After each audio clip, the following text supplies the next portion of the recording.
Om Vasudeva Sutam Devam Kansachanuramardanam Devki Paramanandam Krishnam Vande Jagadgurum. Om. Adorations to Lord Krishna, the preceptor of the universe, destroyer of the forces of darkness, and bestower of immortality. Srimad Bhagavad Gita in chapter 3, verse number 25. Profound insight is being given into Karma Yoga. How to convert action into yoga. Yoga term relates to integral yoga. The term integral is used only to be explicit. Otherwise, yoga is integral always, whether you call it integral or not. Yoga means four-aspected movement in your personality. Your action must turn into karma yoga. Your actions should lead you to chitta shuddhi, purity of heart. Your feelings should enable you to love God, bhakti yoga. Your willing process of the mind, that must allow your mind to become focused, one-pointed, dhyana yoga. Your reasoning must lead you to profound understanding. Your intellect should not keep you intellectual. It should lead you to the depths of understanding, intuitive realization. Spiritual movement must therefore express itself in all these four aspects: in action, in your feeling, in your thinking, in your understanding. However, an aspirant may choose to highlight one of the four. You may call yourself, I just believe in action. I'll do karma yoga. Or I will emphasize more on bhakti. To have a healthy process, you must understand the other yogas automatically are implied in your movements. Keeping that in view, Lord Krishna is giving that insight. O Arjuna, never think of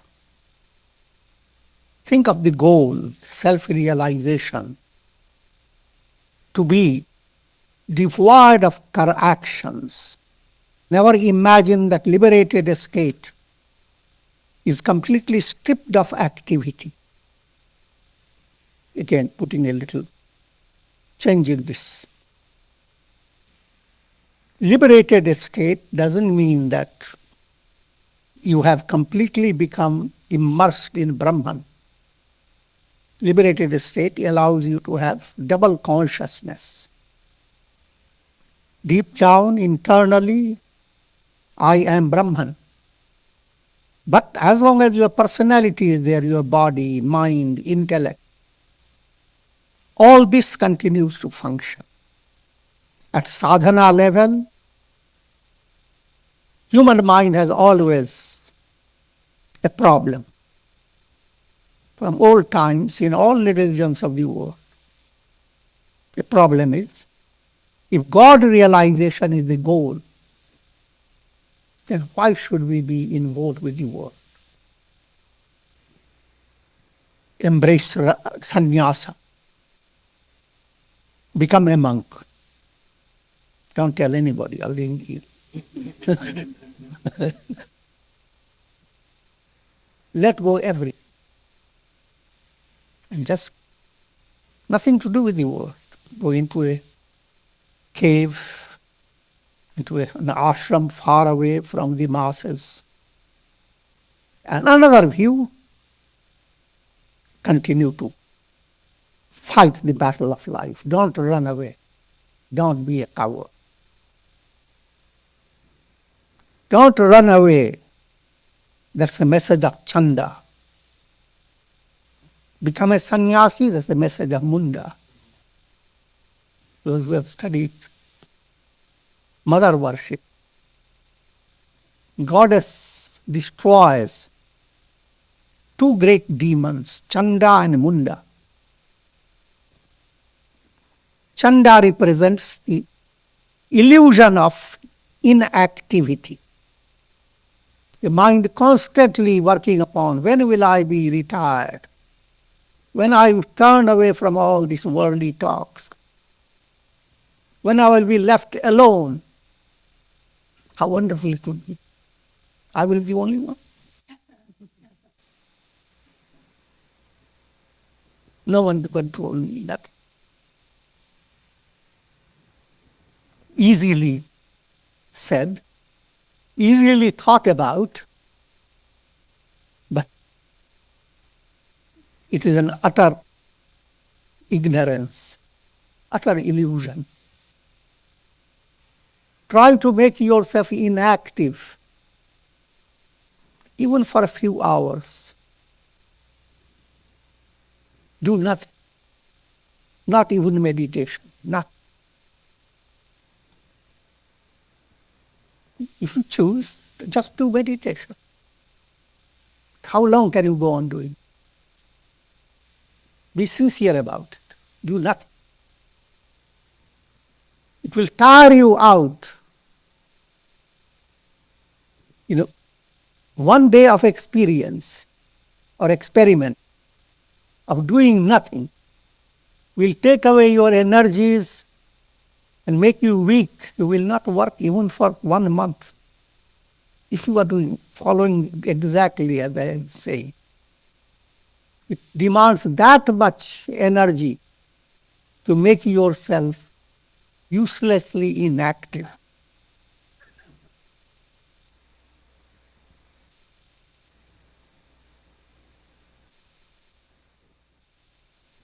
Another error, make yourself uselessly active, purposelessly, without any special object. Just be active. That's called Chanda. It leads you to a terrorized aspect of life. Your future looks ugly, terrible.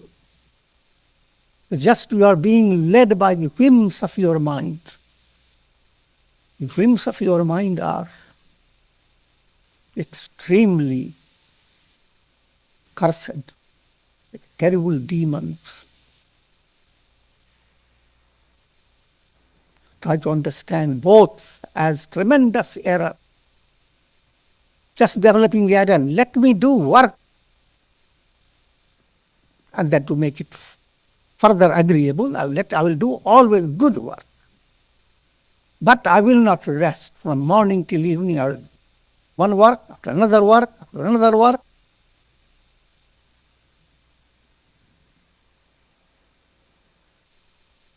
And I want nothing. No God, no liberation, nothing. Work, work. That's the philosophy of Chanda. And the other one, contrary. No work, absolutely nothing.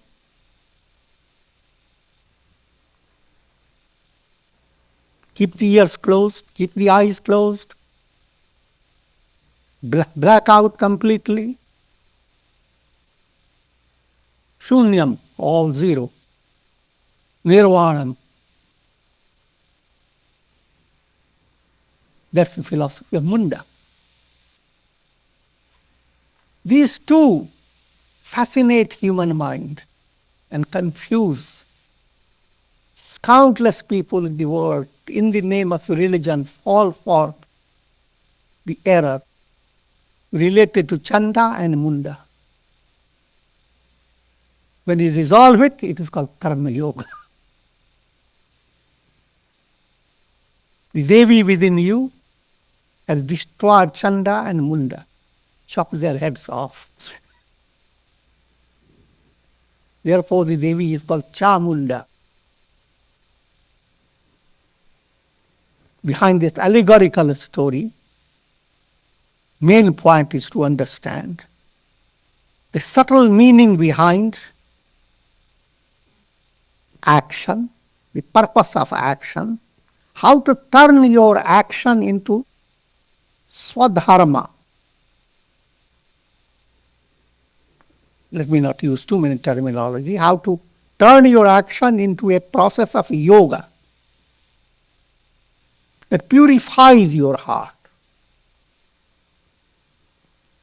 And the answer is, add vikarma to karma. Vikarma means special attitudes, a special insight, a special feeling behind action. If you are doing your duty with a joyous heart, that duty brings you a greater result.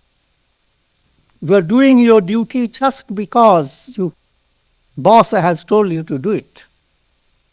And while doing it, you are constantly cursing the boss. The same work, in the end, has brought a lot of heartache.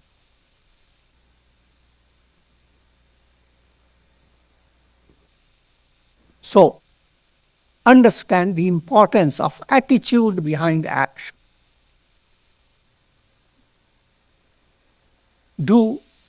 Sometimes people in families, a mother or father will do terrible activity during their sons and daughters' marriage, from morning till night. And they don't feel they are so rushed or under pressure, but under great delight. What makes all that action so easy and joyous? Attitude. Therefore, continue to intensify your inner attitude by satsanga. Understand every situation has a purpose behind. If you face it well, you will be much better and will thank God for giving you that situation. Every situation is an opportunity. If you are not spiritually sensitive, then some situations are useless. Correct. Some situations are good, favorable. So therefore, you are living a life of constantly looking for opportunity. And you find that opportunity doesn't come. Then you go to astrologers, tell me, will I ever get that good opportunity? Things will be better for me. And the astrologer has his own problem. It says, 7 years later, you are under Saturn's influence. Think of that predicament, where you live a life constantly depending upon how things are going to happen in future. Will I find agreeable situation? Oh God, when will you give me things I like and will be agreeable to me? This type of thinking is lack of karma yoga. Advanced level of thinking. The world is created by God. And God is not a dummy.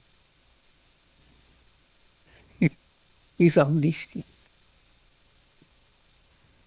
He fashioned my whole body from the toes to the head. He fashioned the whole creation. Not for a moment God expresses, God does anything of a dull-wit nature. He is omniscient.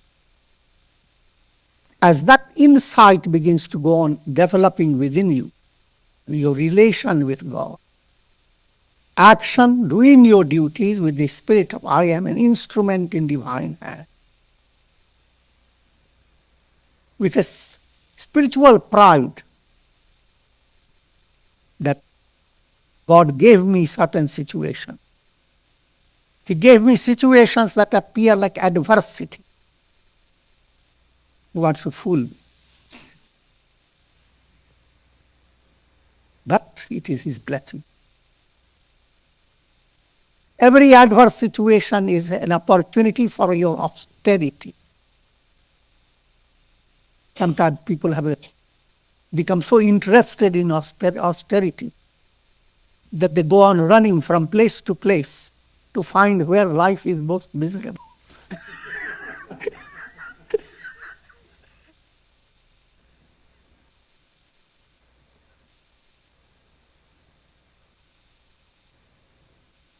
Change the inner understanding of your mind.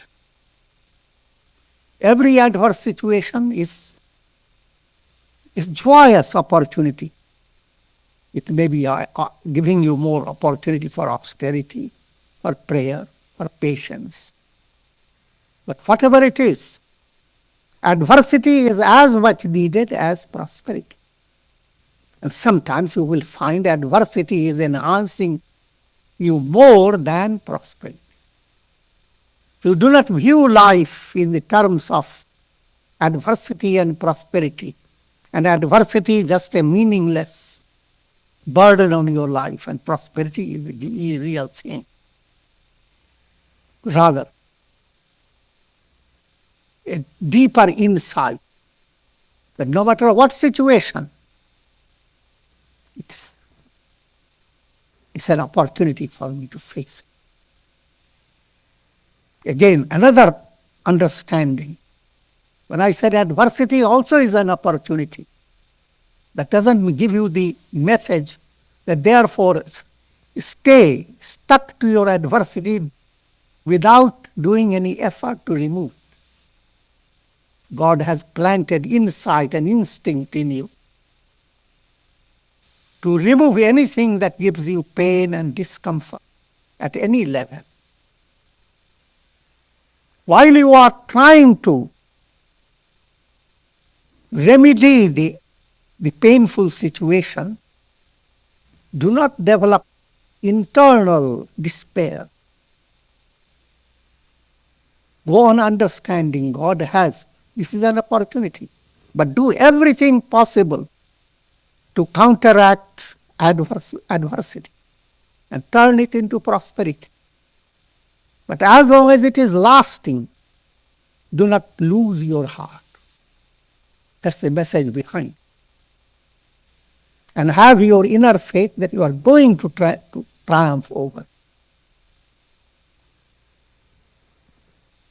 That's all. This is called vikarmas. In a simple way, keep your mind involved with satsanga, japa. Go on doing your duty. Naturally, as your mind advances with greater clarity, and your mind becomes free of malas, gross impurities, your ability to perform action will become highly enhanced. Another point,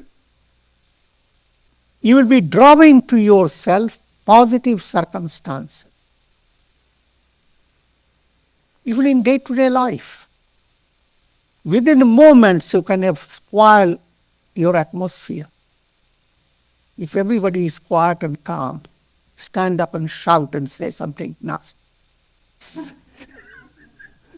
Within a moment, the atmosphere has changed.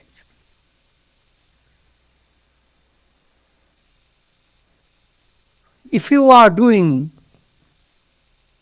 moving in a proper way with your karmas, doing your karma with the right attitude, good circumstances will be drawn to you. More friendly people will be joining to you. More encouraging situations will develop.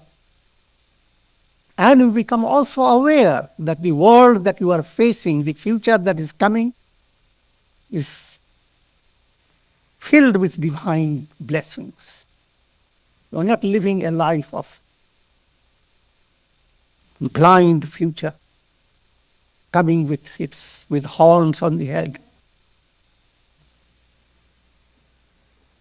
In that lies your real spirituality. How to face your life day by day, doing your duty. And while doing your duties, internal joy, your heart opening to God, because He has allowed you to do it. And you have done it, look back towards Him and see He is smiling. Don't take it literally. His smiling means internally you feel peaceful. And in that peacefulness, you do not develop pride. You become humble. So all great performers, all people who do their duties or their whatever they have to do it well. When they are performing the best, their ego is at the least. When you have really done something qualitative, it is so fulfilling that you don't need anyone to appreciate.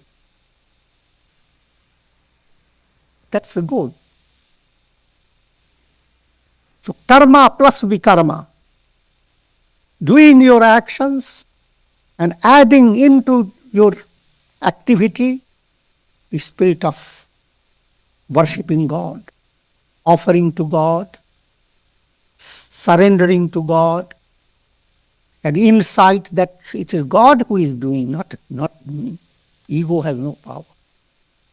All this, as it's being added to your action, the terminologies, your action is blending with vikarma, a specialized function of your thinking, feeling. As a result, karma becomes karma yoga. The moment it has become karma yoga, it will purify your heart, open the window of your heart, and your soul will attain realization, I am that.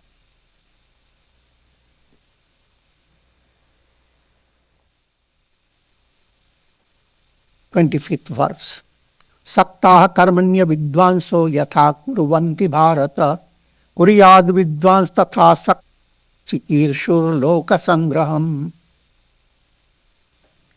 O Arjuna, while the ignorant perform action with attachment, the wise should also perform actions but without attachment.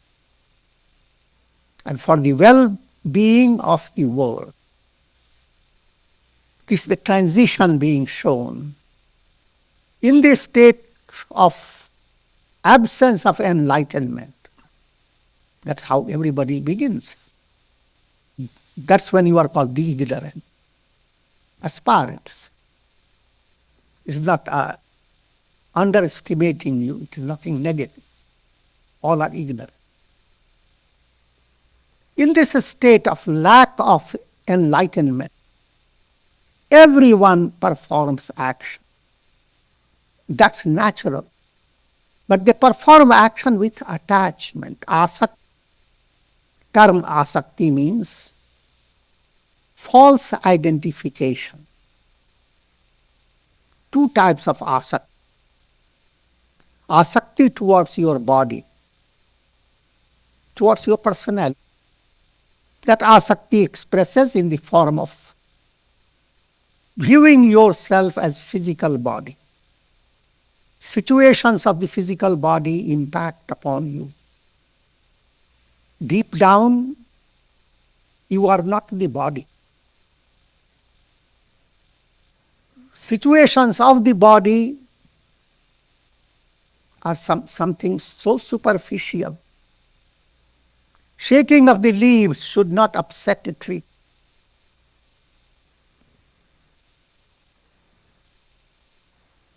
I'm talking about the ideal, you see. You have to always understand the context.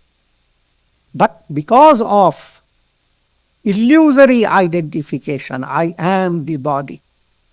Body has a tremendous impact on your mind. That I am the senses. I see, I hear. Whatever you see is not real. That again I have explained many times. All your seeing, hearing, etc. are extremely limited. But your eye seems to be so affected by sense perceptions. Next point, you are identified with the mind. Mind brings in lots of storm of distractions, anxiety, loads of stress. People don't have the idea how to step back. Simple points people do understand. If there is something agonizing, you say, sit down, breathe deeply.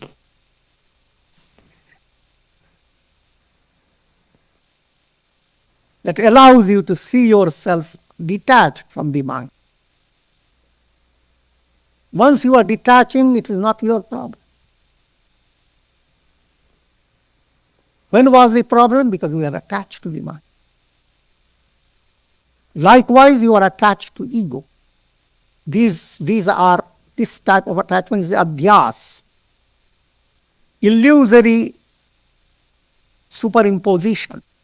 You are superimposing upon yourself the idea of the body, the pranas, the mind, the senses, the ego.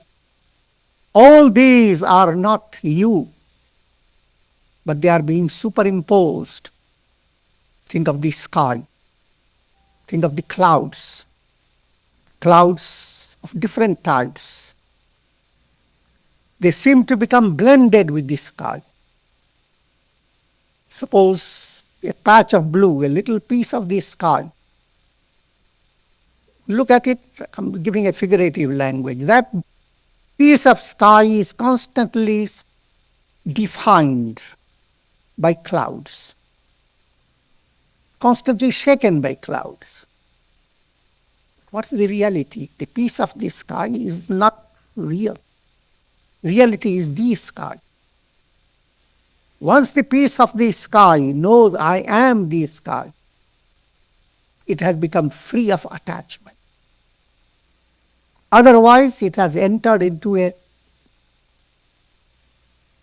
set of attachment that is not there. It's like snake on the rope.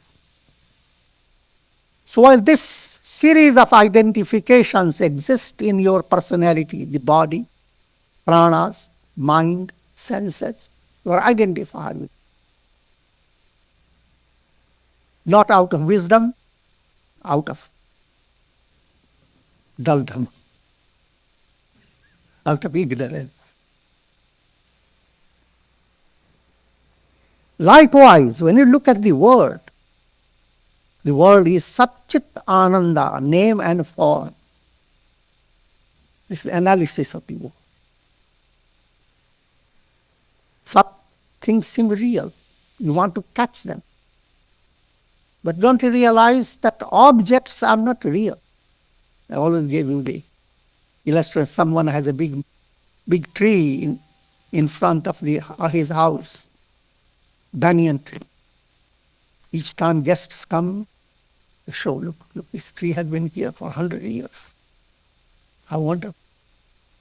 Existence of a tree. A big storm came and the tree is broken down. Now, broken logs of wood. Logs of wood are converted into furniture.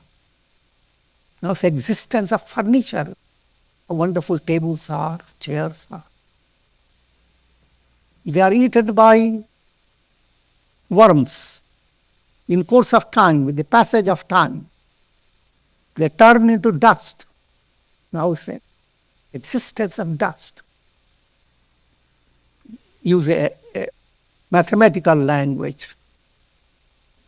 existence of tree, existence of furniture, existence of rotten wood, existence of garbage. Existence is a common denominator. That is not changing. But tree has changed. Logs of wood have changed. Furniture has changed. Existence has not changed. That existence is existence in itself. That's called Sat. You are. Deep down, that's Sat. The world around you, deep down, is Sat. That Sat never changes. Asato ma sadgamaya. Therefore the prayer, all that is asat, changing. Anything that changes is not Sat. It's easy to understand. Asato ma sadgamaya. Lead me from this asat, the changing, to the absolute Sat. Any movement towards that Sat is considered most wonderful. Sat Sangha. A path that leads you to the Sat called Sat Marga. A thought that leads you Sat called Sat Vichar.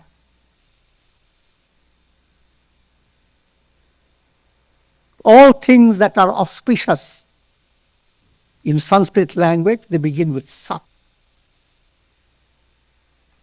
Come to the next level, Chit. Existence in itself, that I have explained, that's the invariable reality.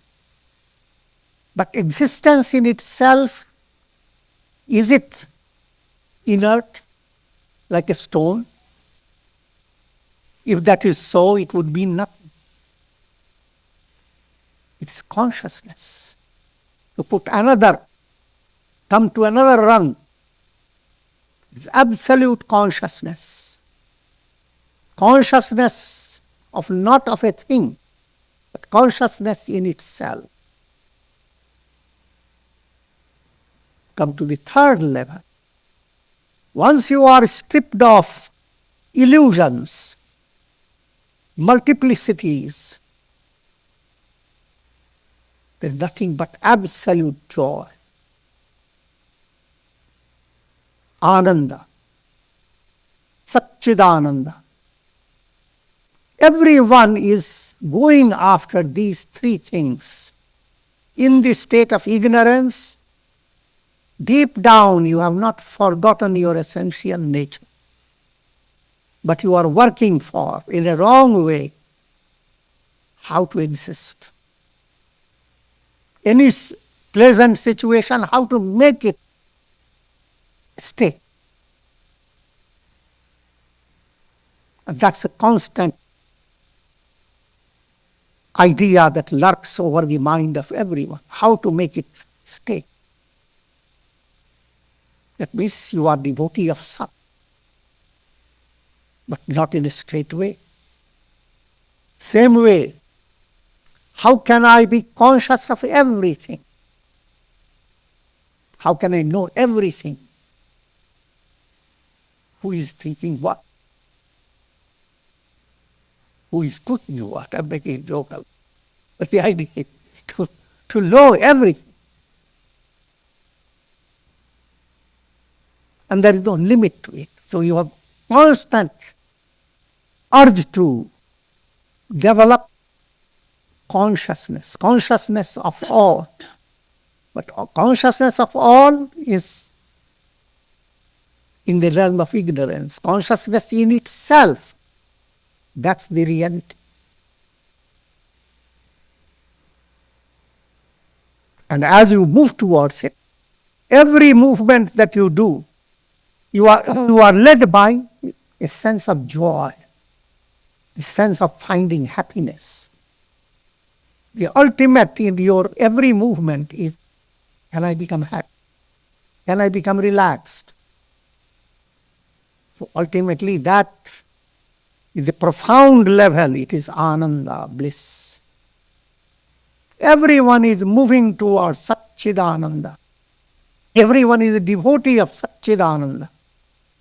And Satchidananda is God's definition.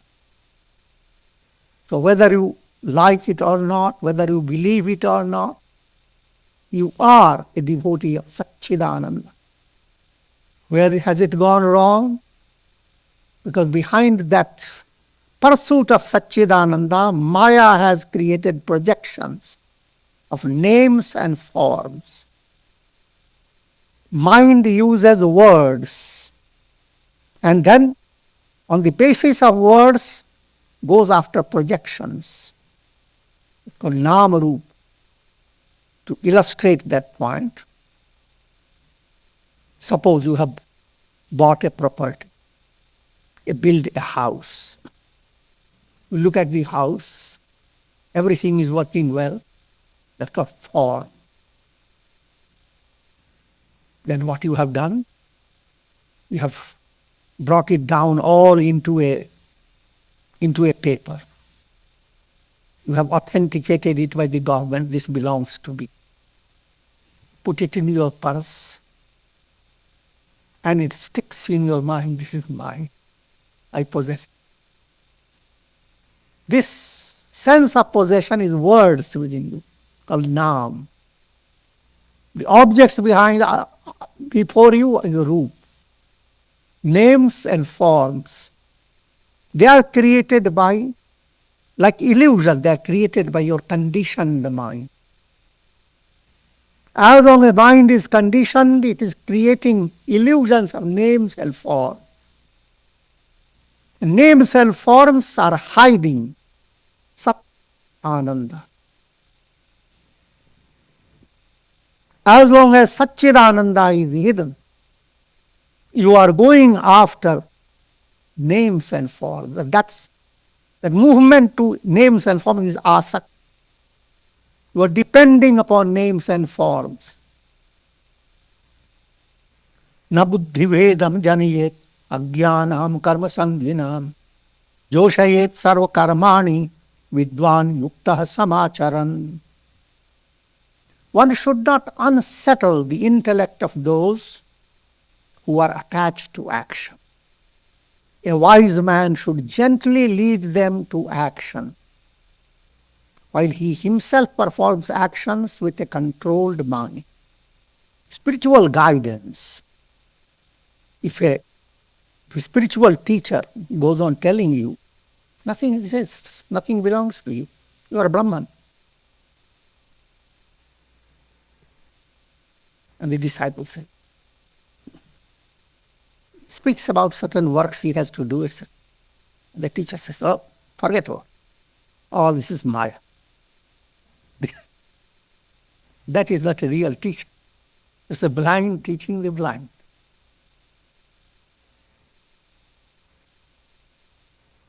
Or take the illustration of someone who is not advanced but has learned little of Vedanta, has progressed a little, but has not come to the higher level. Having progressed a little, you begin to find yourself in a very happy state, and then you suddenly try to impose on people exactly what you did to become where you are. You are lacking insight into psychology. Even easier illustration, you may be a great scholar, but when you are facing your child, 3-year-old, 4-year-old, you do not give the child all the algebraical formulas and all the Newton's laws, etc. You start giving them according to their level. You bring yourself down to their way, their realm of words, and you start lifting them gradually. While doing that, you are not diminishing yourself, you are not really bringing yourself down. You are rather enriching yourself. Your heart becomes more expansive. When you have a flexibility to come down to level of people whom you want to raise without affecting yourself, then that's the picture of an ideal person, ideal guru, ideal spiritual movement. If you advance and your head goes like a giraffe's neck with rheumatism in it, that's not a spiritual growth at all. Your head should be humble, so humble, and that even people who are extremely dull with, how can we ignite that fire of knowledge? Even at the least, how can impact in a good way? That is the challenge for spiritual aspirants.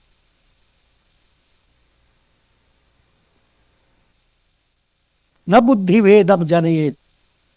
Do not confuse people because you have become advanced and start saying wonderful words. And people say, what is that person is saying? And gives them a different view of life, a view of life that is not good for them. Rather, lokayet sarva karmani, go on doing the things that are normal in such a way that people follow your illustration. But while they follow you, your inner life is different. You are doing it without attachment. They are doing it with attachment, with the intention. They don't have yet that awareness. But you are guiding them to become gradually free of attachment. You are not telling them what all is going to happen, but you are leading them towards purity of heart. That's the function of jnanis, those who are wise. They guide others. How? By their example. Helping others to switch their focus from body, from the world, to God. The body-related experience is nothing but God. World-related experience is nothing but God. Prakriteha kriyamanani gunaiha karmani sarvashaha ahankar vimudhatma karta hamiti manyate. All actions are performed by the gunas of Prakriti. But if one's intellect is dull due to the growth of egoism, he feels that I am the doer. All actions are performed by the gunas of Prakriti.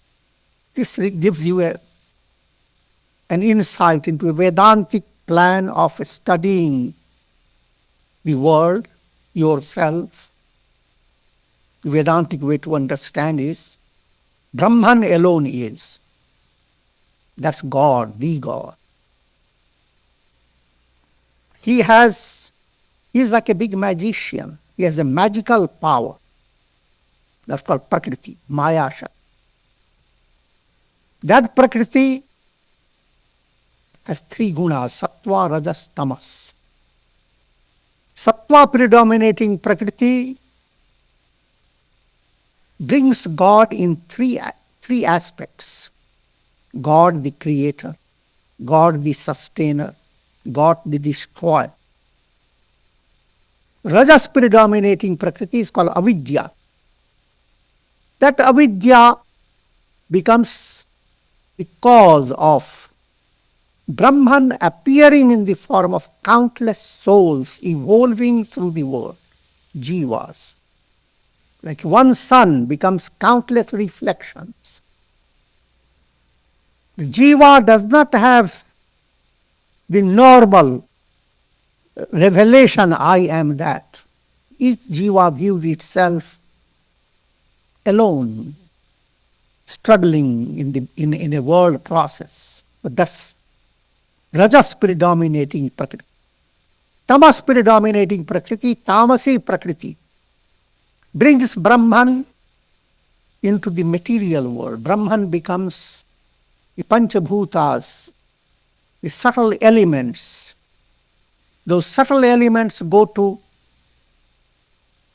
a process of permutation and combination, and they bring out all the layers of matter.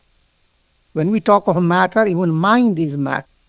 Mind, intellect, ego, senses, prana, body. All these are results of Tamasi Prakriti. And Tamasi Prakriti is essentially Brahman appearing through Tamas predominating Prakriti. Same Brahman, Sattva predominating Prakriti, has given you the picture of Brahma, Vishnu, Shiva. Rajas predominating Prakriti has given you the picture of countless souls led by their karmas. Tamas predominating Prakriti has given you the universe of matter. But in an enlightened state, Prakriti and its magical force is taken away.